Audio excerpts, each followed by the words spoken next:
ডাঙৰ বিপদত বিৰাট কোহলি দাখিল হ'ল এজেহাৰ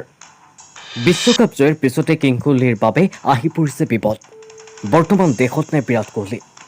পত্নী সন্তানৰ সৈতে বাহিৰত সময় কটাইছে বিৰাট কোহলিয়ে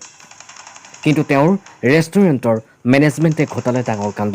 আৰু যাৰ বাবে বিপদত বিৰাট কোহলি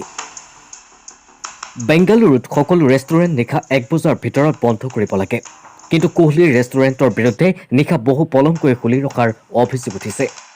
আৰু তাকে লৈ বেংগালুৰু আৰক্ষীয়ে দাখিল কৰিছে অভিযোগ বিৰাট কোহলিৰ 18 কমিউন ৰেষ্টুৰেণ্ট নিশা 1:30 বজালৈ খোলা আছিল আনকি 1:30 বজালৈ উচ্চ স্তৰত গান বজাই থকাৰো অভিযোগ উঠিছে তেওঁৰ ৰেষ্টুৰেণ্টৰ বিৰুদ্ধে বিৰাট কোহলিৰ এই ৰেষ্টুৰেণ্টখন আছে বেংগালুৰু MG ৰোডত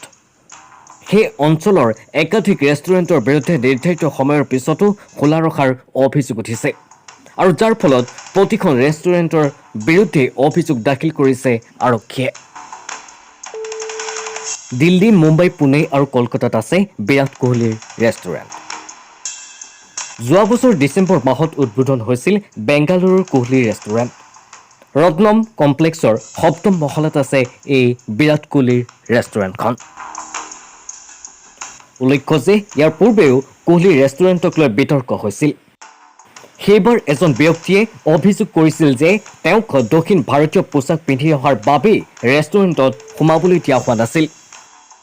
ভাৰতীয় ক্ৰিকেট জগতৰ তাৰকা খেলুৱৈ বিৰাট কোহলি ৰেষ্টুৰেণ্টৰ জনপ্ৰিয়তাৰ কথা সকলোৱে জানে ইয়াৰ শাখা কেৱল দেশৰ বিভিন্ন ঠাইতে নহয় বিদেশৰ মাটিতো আছে কিন্তু এইবাৰ ভাৰতৰে এখন ৰেষ্টুৰেণ্টৰ বিৰুদ্ধে নিশা 1 বাজি যোৱাৰ পিছতো খুলি ৰখাৰ লগতে উচ্চ স্তৰত গান বজাই থকাৰ অভিযোগ উত্থাপিত হৈছে নিউজ ডেস্ক ৰিপৰ্ট দৈনিক অসম